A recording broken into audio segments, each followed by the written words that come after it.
So மழைநீர் சேகரிப்பில் பார்த்திங்கன்னா நாங்கள் நிறைய விதமான ஃபில்டர் வச்சுருக்கிறோம். உலகத்தினுடைய பல பகுதிகளிலிருந்து இம்போர்ட் பண்ணுறோம்.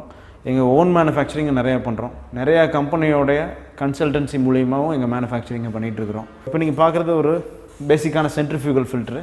தண்ணி வரும்போது தண்ணி சொல்ல வச்சு வேஸ்ட்டையும் க்ளீன் வாட்டரையும் பிரிக்கும். இதில் எந்த விதமான வருடாந்த கன்சியூமபிள்ஸோ உள்ளே மாற்றணும் இது மாற்றணும் அது மாற்றணும் எதுவுமே கிடையாது. ஜஸ்ட்டு ஸ்டெயின்லெஸ் ஸ்டீல் மீடியா இருக்கும். தண்ணி சுழற்சி ஏற்படும் போது தண்ணி ஒரு பக்கம் வெலாசிட்டி ட்ராப் ஆகி நிற்குது. அது மூமெண்ட்லேயே இருக்குது. தண்ணி ட்ரெயின் ஆகும்போது கிளியரான வாட்டர் வந்து சைடில் வந்து டேங்குக்கு போயிடும். வேஸ்ட் வாட்டர் கரெக்டாக வந்துடும். இந்த ஃபில்டர் மாட்டும்போது குறிப்பாக நீங்கள் பார்க்க வேண்டிய விஷயங்கள் என்ன, ப்ளம்பிங் ப்ராப்பராக இருக்கணும். ரெயின் வாட்டர் வந்து ஆகாயத்துலேருந்து வரும்போதே ஒரு சொட்டு மழை தண்ணி சுற்றி அவ்வளோ காற்று இருக்குது.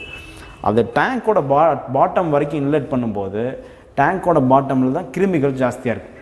அந்த இடத்துல நீங்கள் கொண்டு போய் விட்டுட்டீங்க தண்ணி அப்படின்னா அனரோபிக் ஜோன் க்ரியேட் ஆகாது.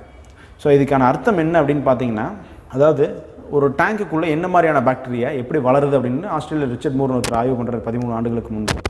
என்ன மாதிரியான பாக்டீரியாலாம் உள்ளே வருது அப்படின்னு ஸ்டடி பண்ணும்போது அதுக்கு ஒரு ரேக் மாதிரி செஞ்சு அதில் ஒரு 3 விதமான ஷெல்ஃபு, அதை டேங்கோட top level, middle level, bottom level, எங்கே எப்படி விதமான கெமிக்கல் மினரல் பாக்டீரியாஸ் எந்த பார்ட் ஆஃப் டேங்க்கில் எவ்வளோ வளருதுன்னு ஆய்வு பண்ணும்போது டேங்கோட பாட்டம் பகுதியில் தான் நிறையா விதமான பாக்டீரியாஸ் ஃபார்ம் ஆகுது. ஏன் டேங்கோட பாட்டம் பகுதி அப்படின்னு கேட்டிங்கன்னா, டேங்கோட பாட்டமில் தான் மழை பெஞ்சு தண்ணியில் இருக்கக்கூடிய அந்த மினரல்ஸு, அந்த ஹெவி மெட்டல்ஸ் வந்து எல்லாமே கீழே செட்டில் ஆகுது. இதை பூராத்தையும் உணவாக எடுத்துக்குது அப்படின்னு சொல்லி அவரோட ஆய்வில் சஜஸ்ட் பண்ணுறாரு.